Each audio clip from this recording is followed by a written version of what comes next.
হুটখোলা গাড়িতে দলীয় কর্মীদের নিয়ে মনোনয়ন জমা দিতে রওনা হলেন দেবাংশু ভট্টাচার্য। চুঁচুড়া তৃণমূল প্রার্থী দেবাংশু ভট্টাচার্য খাদিনা মোড় থেকে মিছিল করে মহকুমা শাসক দপ্তরে মনোনয়ন জমা করবেন। তার আগে ব্যান্ডেল থেকে হুটখোলা গাড়িতে জিটি রোড ধরে জনসংযোগ করেন। সঙ্গে ছিলেন চুঁচুড়ার বিধায়ক অসিত মজুমদার। পরে সদর এসডিও মধুশ্রীর কাছে মনোনয়ন দাখিল করেন দেবাংশু ভট্টাচার্য। তিনি বলেন, গোটা চুঁচুড়ার মানুষ আজকে আমাদের সাথে মনোনয়ন জমা দিচ্ছে। মানুষের স্বতঃস্ফূর্ত সমর্থন রয়েছে। রাস্তার দুপাশে মানুষ দুহাত তুলে আশীর্বাদ করছে আমাকে। মানুষের সমর্থন দিদির প্রতি যে ঝড় ছিল সেটা ট্রাইফোন টর্নেডোর মতন উড়ে গেছে। 100% চুঁচুড়া জিতছে। মমতা ব্যানার্জি চতুর্থবার মুখ্যমন্ত্রী হচ্ছেন।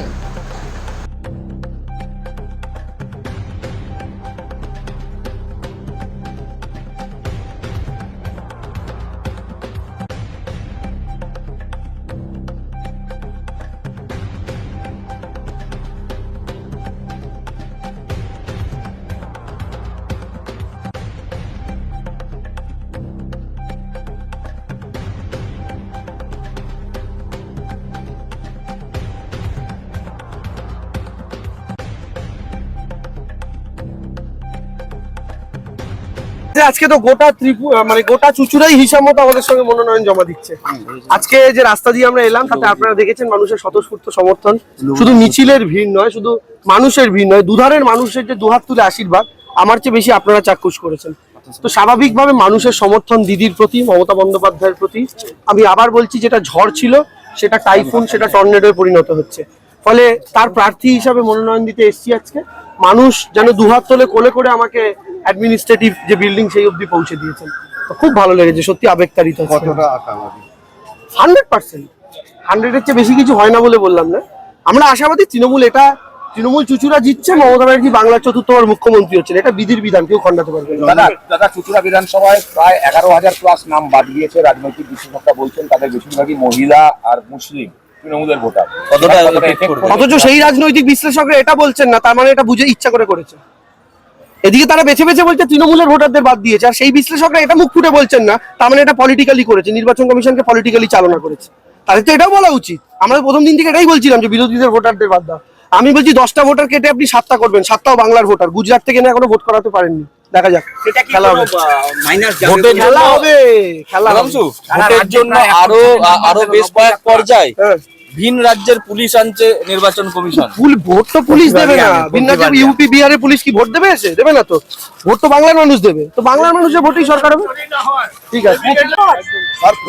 এত উদ্দীপনার মধ্যে যে আমি মনোনয়ন জমা দিতে যাচ্ছি, সত্যি খুব ভালো লাগছে। আর মনে হচ্ছে যে মাননীয় আমাদের দিদি এবং অভিষেক বাবু যেভাবে কর্মীদের তৈরি করেছেন, আজকে বোঝা যাচ্ছে যে দিদি কেন বলেন আমার নেতা দরকার নেই, কর্মীরাই সব। কর্মীরা যেভাবে উৎসাহ নিয়ে আজকে আমাকে এই জায়গায় নিয়ে এসছে, আজকে মনোনয়নের জন্য নিয়ে এসছে, সত্যি আমি খুব খুশি এবং আমার দারুণ ভালো লাগছে এই কারণেই যে আজ দিদি এত কষ্ট করে এই সব কর্মীদের তৈরি করেছে। কতটা আশাবাদী যেটার ব্যাপারে? অনেকটা আশাবাদী, অনেক। পুরো এলাকা তো ঘুরলেন? হ্যাঁ, এখনো ঘোরা হয়নি, এখনো বাকি আছে। আমি সব জায়গায় যাবো, সমস্যা হচ্ছে? কোনো সমস্যা নেই।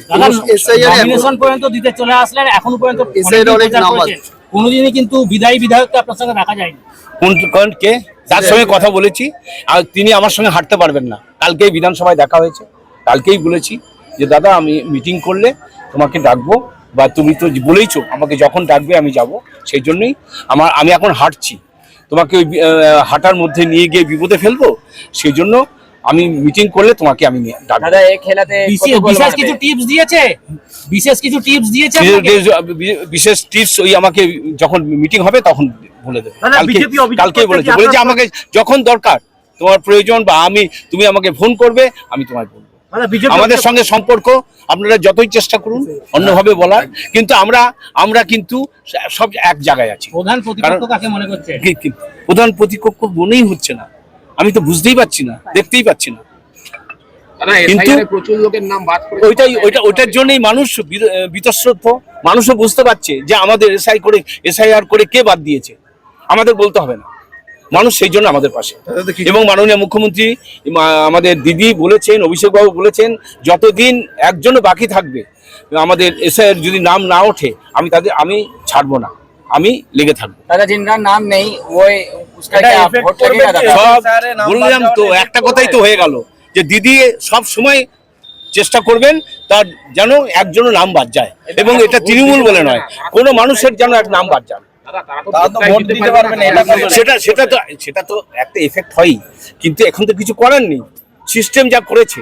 কিন্তু এখনো চেষ্টা করছে, এখনো চেষ্টা চলে যাচ্ছে। দিদি তো বলেছেন যে ভোটের দুদিন আগে পর্যন্ত আমি চেষ্টা করব। বিজেপি অভিযোগ করছে কি আপনি প্রচারের সময় আপনার কাছে বহুবলী অনেক থাকছে, সাধারণ মানুষের সাধারণ লোকের সাথে বহুবলীও থাকছে আপনার কাছে। আমার কাছে কোনো বহুবলী নেই, আমার সাধারণ মানুষ সব। কেউ নেই, প্রমাণ দিতে পারবে? কোনো প্রমাণ দিতে পারবে না। আমি বহুবলী নিয়ে হাঁটি না, আমি সেই জায়গার লোক নই। আমি ভালোবাসার মানুষ, আমি খেলোয়াড় মানুষ, আমি মস্তানি করি না যে আমার সঙ্গে বাহুবলী ঘুরবে। আমার সঙ্গে সাধারণ মানুষ আছে, কর্মী আছে, দিদির কর্মী আছে, এবং ফুটবলারদের সব কর্মী ভালোবাসে। প্রচারের সময় একটা বলছেন 1980 সালে একটা গ্যালারিতে ঘটনা হয়েছিল, 16 জন নাম মারা গেছে। সেটা ঘটনা, অন্য ঘটনা। ওটার কোনো এটার সঙ্গে কোনো যুক্তি নেই, এটার সঙ্গে কোনো তার সঙ্গতি নেই। খেলার মাঠে এবং কি হয়েছে না হয়েছে সবাই জানে।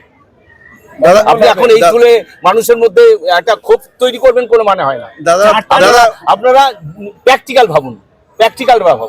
অনেক সময় দিদিও দেখেছি যে সাংবাদিকরা যেসব প্রশ্ন করেন দিদি উত্তর দেন, কিন্তু ঠিক উত্তর দেন, কিন্তু যে জায়গায় সেই জায়গায় আপনার বলে 80 সালের ঘটনা বলে তো এখানে আপনি কাকে উত্তেজিত করবেন? কেউ নেই, 80 সালের কোনো লোক নেই। দাদা এসআইআর এ দেখা গেছে অনেক লোকের নাম ডিলিট, আপনার বিধানসভা কয় 1000 লোকের নাম ডিলিট। না, আমরা আছে 8732 আমরা সব দেখা হয়ে গেছে, সমস্ত কাজ চলছে, সবার কাজ চলছে। আপনি খোঁজ নিন, সবার কাজ। দাদা প্রতিপক্ষকে কখন দেবেন? ওটা আমি বলবো না। 4 তারিখে কখন? এখন আমার পায়ে বল নাই, এখন আমার কর্মীদের পায়ে বল। কর্মীরা যা গোল করবে আমি সেইগুলো জিতবো।